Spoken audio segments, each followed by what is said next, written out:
Hey, what's up, guys? Welcome back. So one of the things I'm going to do is I'm going to go over with this frame here and just kind of do a whole series of this build.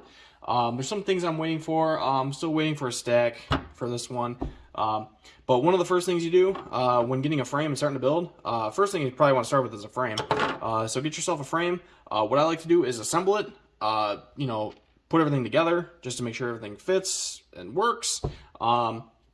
And then go from there. Now, one thing that with this frame, and that some people may have to do, is order something. I know you can get these standoffs for cameras, or if you have some sort of camera setup, most frames come with it, but I actually ended up 3D printing my own for my camera to mount it. So one of the first things you want to do is basically go through and get the frame assembled. Next thing I like to start off with is the motors. So what I'm going to do is I'm going to get these motors mounted up here, and yeah, we'll go from there. So with this particular motor that I'm using, it does come with 3 different size screws on here. So you got 5mm thick arms, 3mm thick arms, and 4mm thick. This is a 4mm thick frame, so we're going to select these. And then one thing I like to do is just kind of verify it, that we're not going too far in, and we'll slide it in here, and we'll just kind of check to make sure that that screw there is not popping out too far. So yeah, just take the frame here. Sorry, my camera angle's all weird. We'll take the frame, kind of set it up here, and get the motor on. You want to make sure that your wires are pointing towards the flight controller. Otherwise, you're just going to have a headache trying to run wires, but you want to make sure that that is basically down like that. Common sense. So, yeah, we'll run these down here, and we'll get all 4 of these mounted up. All right, a couple quick things to note here. On this particular frame, so what I did was I got them all started on here. I'll start with one, and then make sure everything's, solid. One thing I generally do, but I have not done on this, is I'll probably have to go back and redo it, so I'm not going to tighten these up 100%. Loctite, blue Loctite, it's your best friend. You want to make sure that these things around here, leading into that, with these particular motors, they give you extra hardware. I save all my hardware. I have all these bins here that are just full of extra spare hardware. I keep everything, especially these little nuts and screws.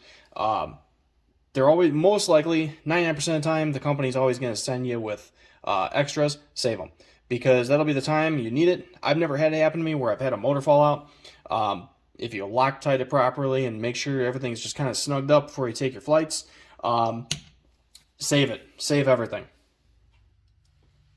All right, so now that we got these motors on, next thing we're going to want to do is just go through and check. I just snugged these on here, but the lighting in here is kind of difficult to see, but you can kind of look through here and you notice that the screws themselves aren't popping up and getting into any of these coils. On some motors, you basically just want to get them mounted up and then just give them a little spin. If there's any binding on there, certainly want to address that. They shouldn't be binding. They should just spin nice and freely. So the next step here is what I would do is I would mount my ESC and get these soldered up. Now, I don't have my flight controller, any of my stacks here right now. I have a couple of them on order. So yeah, that would be the next step going from here. I'll probably end up just cutting this out and making this part 1 of the build. And yeah, we'll go from there. Probably the next thing I'll do, I can mount it up here in this is a big enough frame. It'll be out of the way. Let's get this camera mounted up here. I have a VTX, but like I said, I don't have any flight controllers. So let's get this camera popped in here and make sure that these 3D printed parts are going to work. So the one thing you're going to notice right off the bat is the cameras I generally use are Fox ears. I absolutely love these cameras. These are the Razor Mini, and these just work. They give you great field of view, great color. I'll link one of my other videos up here in the top corner. I just really like this one. It's very comfortable. It gives you a good sight. But noticing in here, with this one, we have a lot of space. Which is great. Another reason why I like these cameras is because it does come with an adapter to go around the camera. kind of wind it out, because some with these micros and these minis, you know, you gotta go based on your frame size with the width. But with this, you basically just pop this thing on like so, get that screwed on there, and that's going to give us the width exactly that we need. That's going to sit in there comfortably and not, you know, vibrate or shake around. So that's what we're looking like. We'll get this mounted up, and we'll see how it looks. Alright, so that's what the camera's going to look like with that spacer in there. Basically got the spacer in there, got it to a good height. I don't like to have the cameras really touching anything, just because, you know, with the motors and the vibration, it can cause, you know, some sort of vibration with it actually touching another solid part. I like them when they're kind of hung out here. I did print these out in PLA, which is a harder material for those who know 3D printing. TPU is generally softer. See if I have a piece here. What do I do with it? Here we go.